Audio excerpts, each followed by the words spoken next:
I said yesterday in the video that I did I was going to take a break from my art journal that I've been working on, created using junk mail. And I've been watching videos myself on YouTube, and I really have been enjoying Margarete Miller's series and challenge to do a mini book using a 12 by 12 masterboard. I've not really ever done a masterboard before, so this will be my first time, and I've gathered together some bits and pieces of vintage papers that I have here near my table, and I will probably just work on this and put some music on as I decide where I'm going to put these pieces. A lot of this is going to be covered up because I'm going to use a mixture of gesso and a kind of a neutral acrylic paint to go over and soften the background some, and then probably add a little bit of color into the edges. So for now, I'm just gonna work on my background and placing papers and just playing for a while. So I hope you enjoy this part, and I'll be back in a bit.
Okay, sometimes, especially when you're using any kind of medium that is water-based, acrylic, like the matte medium, very thin papers, if you didn't get your glue spread evenly on the back, will tend to bubble or ripple.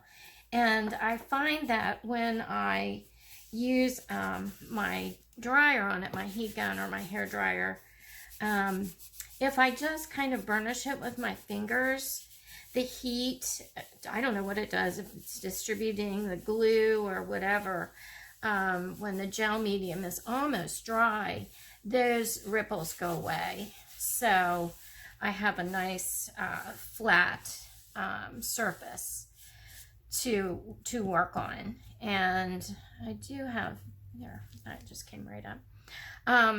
One thing I've decided to do, since I really, really like this background, I like the variation in the coloring of the paper and the textures of the text. I'm going to scan this so I can use it for other backgrounds.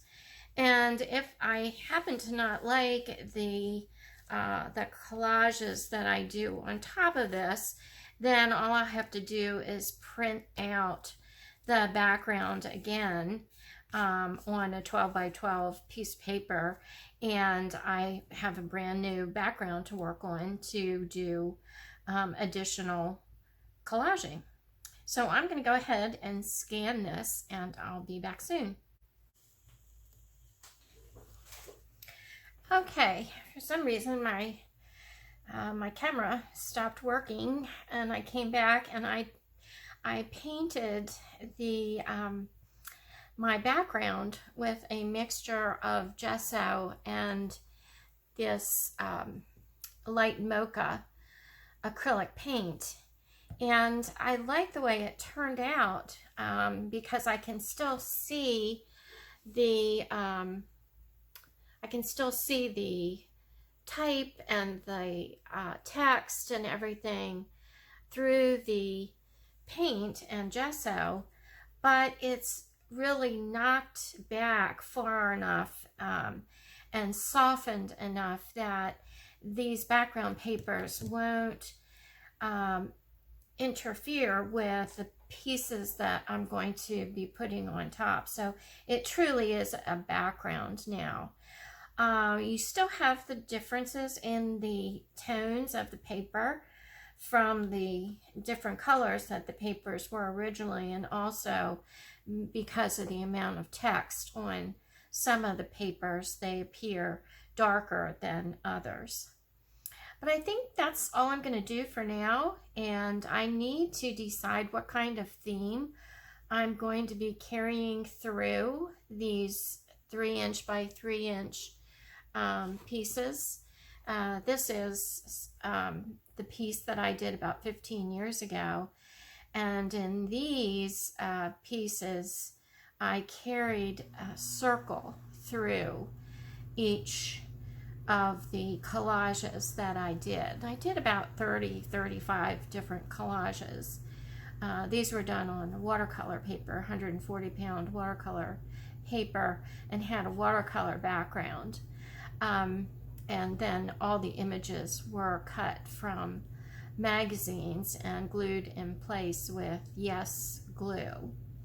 So this made this particular piece was quality good enough. I mean, these papers aren't going to move anywhere for a gallery exhibition that I was lucky enough to have, including these collages. And that was when I was living in Baltimore.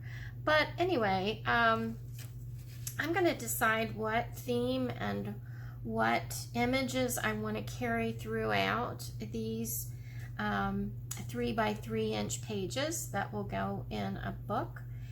And the way the trade or swap works is we keep 8 of the pages, and then we send 8 of them to Margarete to swap with other artists. So I'm really excited about that.